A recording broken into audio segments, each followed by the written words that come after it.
अस्सलाम वालेकुम, I am dental surgeon doctor Kiran Naseeb. आज मैं आपके साथ एक बहुत ज़्यादा इंपॉर्टेंट टॉपिक के बारे में डिस्कशन करूंगी, जिसके बारे में बहुत सारे पेशेंट को आइडिया नहीं होता। हमारे पास बहुत सारे पेशेंट आते हैं और उनको ये इशू होता है कि उनकी जो फीलिंग है वो बार बार गिर रही है, उनकी फीलिंग जो है वो बार बार निकल रही है। तो देखिए, हर जो दांत होता है उसमें हर दांत फीलिंग के लिए नहीं होता। कुछ दांत ऐसे होते हैं जिनमें हमें और ऑप्शंस देने पड़ते हैं। तो आज मैं आपको एक चीज़ के बारे में बताऊंगी जिसे कहते हैं इनले, ऑनले या ओवरले। ये डिफरेंट टाइप की 3 इनडायरेक्ट रेस्टोरेशन है। इनके बारे में मैं डिटेल में बताऊंगी। ये फिलिंग से डिफरेंट है और ये क्राउन से भी डिफरेंट है।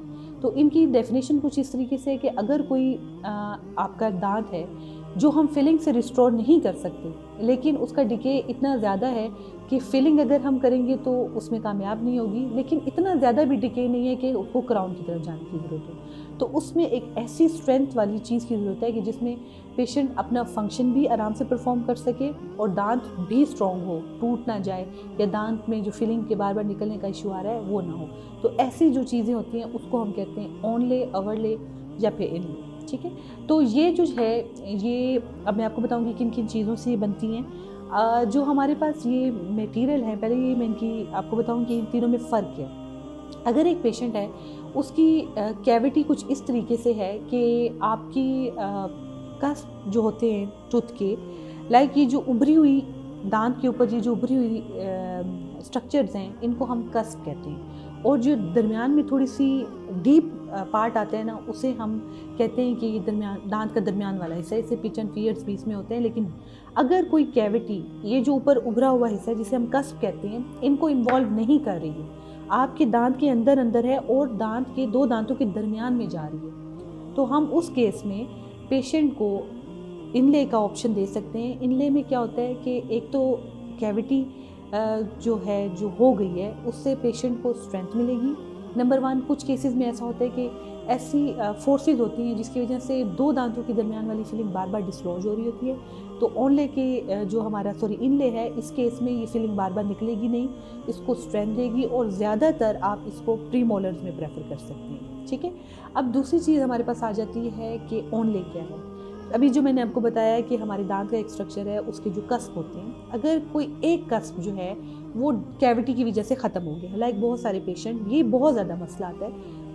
उन पेशेंट जो है उनका 6 नंबर वाला फर्स्ट मोलर है या अपर वाला मोलर है, अपर वाले मोलर में पीछे वाला कस्प मेजॉरिटी ऑफ टाइम जो है वो डैमेज हो जाता है और आधा डिके अंदर तक आ जाता है। और इसी तरीके से नीचे वाले दांत में जो है आपका पीछे वाला डिस्टल कस्प जो है वो डिके हो जाता है और कैविटी अंदर तक प्रोग्रेस होती है। और आप फीलिंग करेंगे, पेशेंट अगर तो रात को ब्रिक्सिज्म है, मतलब रात को क्लिंच कर रहा है, या तो पेशेंट को स्ट्रेस रहता है वो वैसे ही क्लंच कर रहा है, या फिर कुछ ऐसी फोर्सेस हैं, लेटरल फोर्सेस ऐसे जा रही है या क्रूजल फोर्सेस ऐसे जा रही हैं कि उस पॉइंट पे फोर्स ज़्यादा पड़ रही है, आपकी फीलिंग 100% डिसलॉज होगी। तो इस केस में आपने क्या ऑप्शन लेना है? आपने लेना है ऑनले का ऑप्शन। देखिए, ये एक चीज़ है, ये आपको एक तो आप भी रिलैक्स हो जाएंगे, बजाय ये कि आप हर 2 साल बाद, 4 साल बाद, 6 साल बाद फीलिंग करें।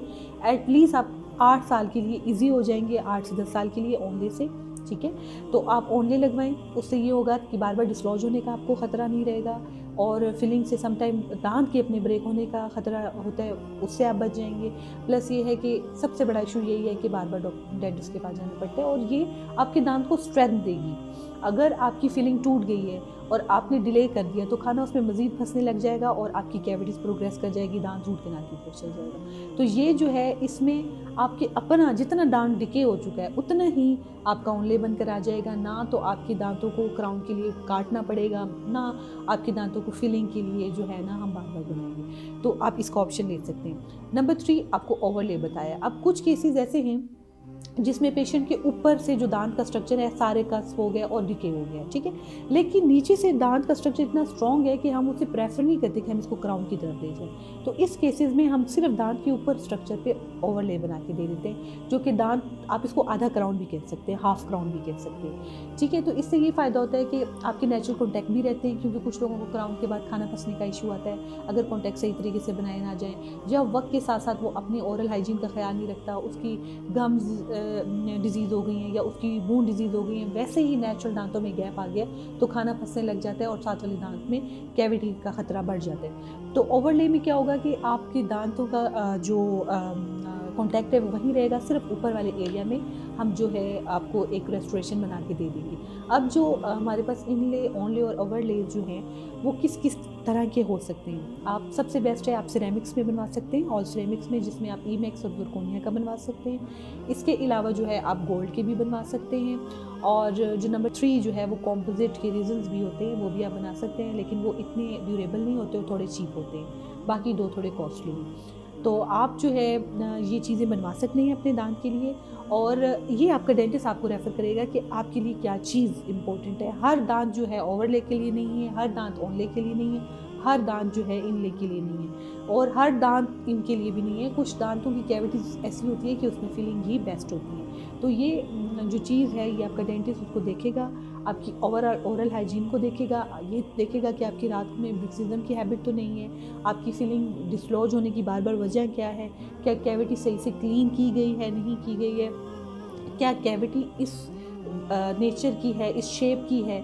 कि हम उसमें फिलिंग दे सकते हैं या ओनली। तो ये सब चीज़ें एट द स्पॉट एग्जामिनेशन से ही आपको पता चल सकता है। लेकिन मेरे बताने का मकसद ये है कि ये कुछ चीज़ें हैं जो कि पेशेंट को नहीं पता होता, ये ऑप्शंस आप ले सकते हैं, आप अपने डेंटिस्ट के साथ डिस्कस कर सकते हैं, क्योंकि हम हर डेंटिस्ट ने ये पढ़ा होता है और उन्हें पता होता है कि ये चीज़ें आजकल ईजिली अवेलेबल हैं। तो बस ये चीज़ें हैं जो आपको पता होनी चाहिए। नंबर 1 ये है कि इससे आपका दांत सेफ हो जाएगा, और आपकी जो प्रैक्टिस है बार बार डेंटिस्ट के पास जाने की, उसमें आप जो है एक कमी ला सकते हैं। नंबर 2 ये है कि जो आपकी ओनले है वो कुछ चीज़ों से निकल भी जाता है। लाइक जिस तरीके से क्राउन की हम प्रिकॉशंस देते हैं कि आपने स्टिकी चीज़ों को अवॉइड करना है, तो इसी तरीके से ओनले भी स्टिकी चीज़ों से निकल सकता है। तो आपने अगर ये निकल जाता है तो इसको फेंकना नहीं है, आपने वापस जाना है अपने डेंटिस्ट के पास, और ये रीफिक्स हो सकता है। इसका सबसे ज़्यादा फ़ायदा ये है कि ये रीफिक्स हो सकता है, सेम जैसे फर्स्ट टाइम में ये फिक्स हुआ था। तो बस ये कुछ चीज़ें हैं जो कि आपने